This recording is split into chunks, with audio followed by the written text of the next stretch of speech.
PSG, grosse turbulence dans le vestiaire à cause de Kylian Mbappé. Le feuilleton Mbappé commence à agacer bien du monde en interne du côté du PSG. Et les joueurs sont eux aussi touchés. L'affaire Mbappé occupe la quasi-intégralité de l'actualité médiatique du PSG. Ces dernières heures, il est notamment question des possibles sanctions que risque le club de la capitale dans le cas où le joueur venait à porter plainte. Et tout indique que si cette mise à l'écart se prolonge sur la durée, la justice et les instances du foot se rangeraient du côté de Mbappé. Mais cette histoire a des conséquences un peu fâcheuses pour le reste du PSG. Mardi déjà, le quotidien L'Équipe indiquait que Luis Enrique commençait à en avoir un peu marre. Ce dossier plombe sa préparation et le plonge dans un océan d'incertitudes, créant une certaine crispation et ambiance un peu froide en interne lors de ce stage au Japon. Ce mercredi, c'est RMC Sport, présent sur place au Japon, qui dévoile de nouveaux détails sur les dessous de ce stage. Les joueurs ne savent pas sur quel pied danser. La radio indique que la sortie de Marquinhos n'a pas été appréciée des décideurs. Le défenseur brésilien avait notamment lancé qu'il espérait qu'une solution soit trouvée pour que Mbappé puisse être réintégré et jouer cette saison. Mais surtout, la radio explique qu'en interne, les joueurs sont en quelque sorte tiraillés. Ils sont dans une sorte de flou, voulant à la fois soutenir leurs coéquipiers et amis pour beaucoup, mais aussi comprendre la position de la direction. Une situation qui bride les joueurs et n'aide pas à créer une vie de groupe, en reprenant les propos du média.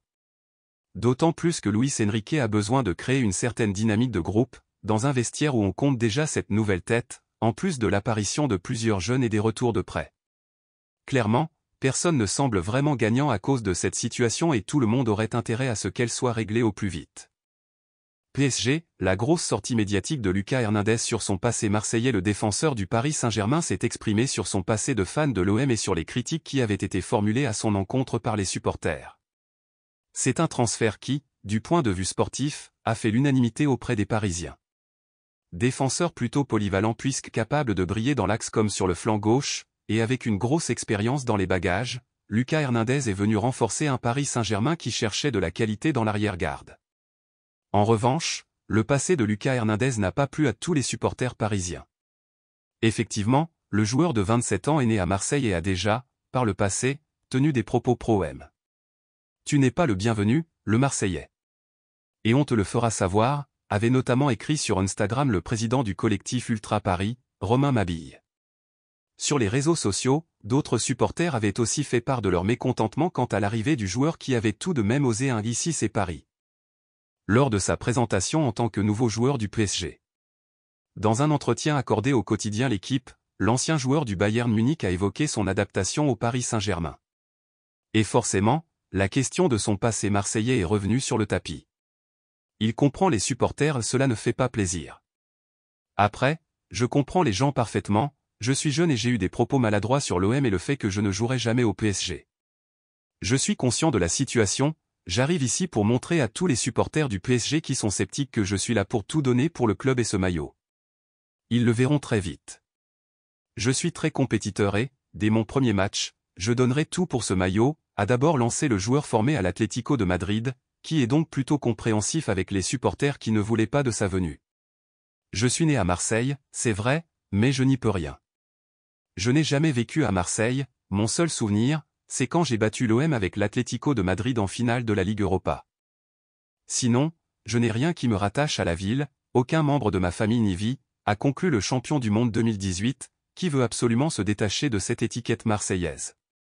Nul doute que s'il est performant et à son niveau habituel, les supporters parisiens oublieront vite. Mais si les choses venaient à mal se passer, nul doute qu'ils ne manqueront pas de lui rappeler. L'attaquant parisien ne s'envolera pas pour l'Arabie Saoudite malgré les avances lucratives d'Al Hilal. C'était dans les tuyaux depuis plusieurs jours, la star parisienne, Kylian Mbappé était sur les tablettes du club saoudien d'Al Hilal. Comme nous vous le révélions en exclusivité ce week-end, le gouvernement saoudien avait bien commencé les démarches pour faire venir la star du PSG, Kylian Mbappé en Arabie Saoudite. Après l'échec Lionel Messi, ces derniers tentent en effet de placer l'attaquant parisien du côté d'Al Hilal, toujours agressif pour faire de l'Arabie Saoudite la nouvelle place dorée du football mondial alors que les 4 clubs détenus par le fonds souverain saoudien Public Invest Fund continuent d'annoncer des recrues attractives. Le feuilleton estival autour de Mbappé ne cesse de grossir et le fonds souverain saoudien Public Invest Fund voulait entrer activement dans la danse. Une information confirmée et détaillée par nos confrères de l'Équipe en début de semaine. En effet, La direction du club d'Al Hilal avait envoyé une première offre officielle fixée à 300 millions d'euros au PSG pour s'attacher les services de Kylian Mbappé. Et d'un point de vue contractuel, Al Hilal proposait à Mbappé un salaire de 200 millions d'euros par an pour un contrat de 2 ans. Le joueur a dit non. Néanmoins, la grande délégation de dirigeants du club saoudien d'Al Hilal, présent à Paris ce mercredi pour boucler le transfert de l'attaquant brésilien Malcom, n'a pas réussi à convaincre l'international français en lui présentant le projet. Selon nos confrères de l'équipe, l'entourage de Kylian Mbappé n'a pas été convaincu par la rhétorique saoudienne et a donc cessé les discussions avec la direction d'Al Hilal. D'après le camp du joueur, le capitaine des Bleus n'a jamais envisagé d'accepter les avances pourtant très lucratives du club pensionnaire de la Saudi League. Pour rappel, le PSG avait bien reçu une première offre sèche de 300 millions d'euros, acceptée par le club de la capitale qui avait autorisé les dirigeants d'Al Hilal à négocier avec l'attaquant de 24 ans. Malheureusement pour le fonds souverain saoudien Public Invest Fund et la Saudi Pro League, cette transaction dorée ne se fera pas et Kylian Mbappé a décidé de fermer les négociations. En tout cas, la longue série autour du joueur et du PSG semble loin d'être terminée alors qu'une autre info était récemment sortie sur une potentielle rumeur impliquant le FC Barcelone. Pendant ce temps, le groupe parisien de Luis Enrique est toujours au Japon pour la traditionnelle tournée estivale sans Kylian Mbappé, toujours bloqué dans le loft parisien en France. L'affaire Mbappé occupe la quasi-intégralité de l'actualité médiatique du PSG. Ces dernières heures, il est notamment question des possibles sanctions que risque le club de la capitale dans le cas où le joueur venait à porter plainte. Et tout indique que si cette mise à l'écart se prolonge sur la durée, la justice et les instances du foot se rangeraient du côté de Mbappé. D'ailleurs, ce dossier plombe sa préparation et le plonge dans un océan d'incertitudes, créant une certaine crispation et ambiance un peu froide en interne lors de ce stage au Japon. PSG, Marco Verratti est proche de filer en Arabie Saoudite. Le milieu italien se trouverait déjà en négociations avancées pour poser ses bagages en Arabie Saoudite. Alors que la délégation saoudienne présente à Paris n'a pas réussi à convaincre Kylian Mbappé et son entourage de poursuivre les négociations avec le club saoudien d'Al Hilal, une nouvelle bombe mercato est venue s'abattre dans l'actualité estivale du Paris Saint-Germain. En effet, le milieu italien Marco Verratti, qui a d'ores et déjà été mentionné dans des rumeurs autour de l'Atlético de Madrid, aurait un bon de sortie pour rejoindre la Saudi Pro League et l'écurie d'Al Hilal. Selon les informations du journaliste italien Fabrizio Romano, confirmées par nos confrères de RMC Sport, des discussions ont actuellement lieu entre le PSG et Al Hilal pour le transfert définitif de Marco Verratti vers Riyad. Les négociations sont même très avancées entre les deux clubs et le joueur, puisque la direction saoudienne préparait déjà les documents pour boucler l'arrivée du Guffetto. Al Hilal est déterminé à offrir un contrat de 3 saisons à l'international italien, assorti d'un salaire de 20 millions net. Paris a fixé son prix même si le PSG a prolongé son joueur jusqu'en juin 2026, la direction parisienne n'est absolument pas contre vendre l'Italien de 30 ans. D'ailleurs, toujours d'après les indiscrétions de Fabrizio Romano et de RMC Sport, le club de la capitale a fixé son prix pour céder l'ancien milieu de Pescara. Les champions de France en titre espèrent en tirer plus de 30 millions d'euros. Un montant largement atteignable pour le club détenu par le fonds souverain saoudien Public Invest Fund. Toutes les parties seraient aujourd'hui confiantes à l'idée de verrouiller la transaction dans les prochains jours. Il resterait même que quelques détails à régler avec Paris qui attend donc un peu plus de 30 millions pour donner le feu vert à Al Hilal d'entamer de réelles négociations officielles avec le joueur italien. En tout cas, Marco Verratti ne semble plus du tout intouchable au PSG et une page de plus de 10 ans pourrait bien se tourner dans l'entrejeu parisien après les arrivées estivales de Manuel Ugarte et Cher N'Dour mais aussi l'émergence de Warren Zaïre-Emery. Mercato, Kylian Mbappé envisage de traîner le PSG devant la justice lancée dans un bras de fer avec le Paris Saint-Germain, Kylian Mbappé reste sur sa ligne de conduite. Mais le Français ne compte pas se laisser faire. De l'amour à la haine, il n'y a qu'un pas. Ou plutôt qu'un coup de crayon en ce qui concerne Kylian Mbappé et le Paris Saint-Germain. En effet, le Français refuse de signer l'option lui permettant de prolonger son bail dans la capitale jusqu'en 2025.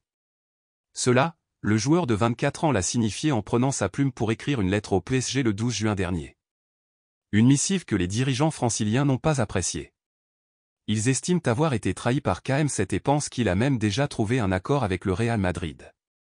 Pour cette raison et parce qu'il est impossible pour eux de le voir partir gratuitement, ils ont décidé de le mettre en vente si jamais il ne paraphe pas son nouveau contrat d'ici le 31 juillet.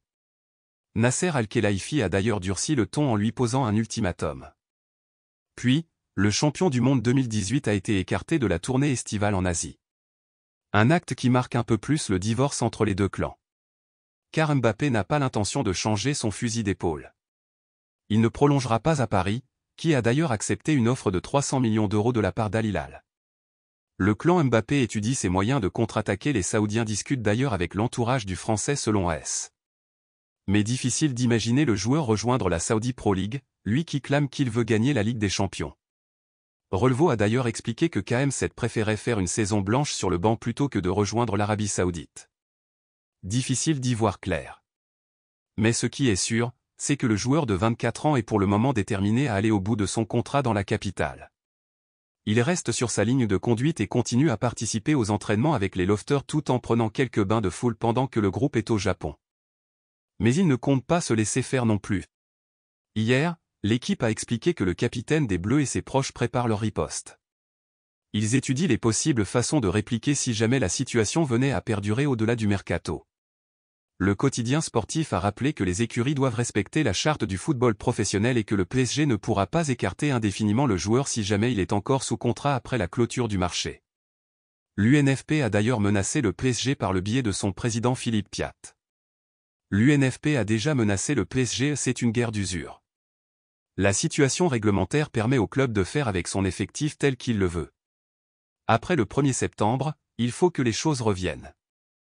C'est une coïncidence que le mercato s'arrête au 1er septembre. Ça permet au club de gérer son effectif jusqu'à un moment donné. Après cela, il ne peut pas faire comme il veut. Si les deux parties ne se sont pas mises d'accord sur une sortie de crise, on sera obligé de demander le respect des textes. Le respect des textes, c'est de permettre à Mbappé de s'entraîner normalement, probablement d'obliger le club à le faire jouer car sinon, ce serait un harcèlement. Cela deviendrait illégal sur le plan du droit du travail. Puis il avait ajouté, quand il s'agit d'un joueur pas très connu, on peut faire croire qu'il n'est pas en forme. En ce qui concerne le meilleur joueur du monde, ce n'est pas possible de laisser croire que ce n'est pas pour des raisons de sanction. Le texte auquel je fais allusion prévoit des sanctions si un joueur est mis sur la touche pour des raisons qui ne sont pas sportives. Des procédures seront mises en œuvre. Et le clan Kylian Mbappé est justement en train d'étudier tout cela. D'ailleurs, la Gazzetta dello Sport dans ses pages intérieures fait un point sur le sujet. KM7 n'exclut pas des actions en justice. La publication au papier rose explique que dans le camp du joueur, on évalue d'éventuelles actions en justice. La GDS précise que le footballeur de 24 ans peut faire appel à la commission juridique de la Ligue pour être réintégré si le PSG continue de le mettre à l'écart après la fin du mercato. Il peut aussi traîner son club en justice et saisir le conseil des prud'hommes afin d'obtenir la résiliation de son contrat. Ce serait une procédure longue et contraignante mais il aurait toutes les chances de l'emporter comme l'a expliqué AS Mattia Grassani, un avocat expert en droit du sport qui collabore avec des clubs de Série A. Si les comportements de harcèlement et de discrimination sont confirmés, la résiliation du contrat est possible. Mbappé peut être dissocié si les comportements ne se limitent pas à ne pas être convoqué pour un match de championnat et, au contraire, sont une situation répétée de manque de considération envers le joueur et d'isolement, pour une raison absolument claire, sa volonté de ne pas renouveler. Il pourrait obtenir la résiliation du contrat, une compensation financière importante et la liberté de signer avec n'importe quel autre club. Un scénario qui ferait les affaires du Real Madrid. Il reste à savoir si le PSG et Kylian Mbappé, qui n'exclut visiblement pas cette option, en arriveront là.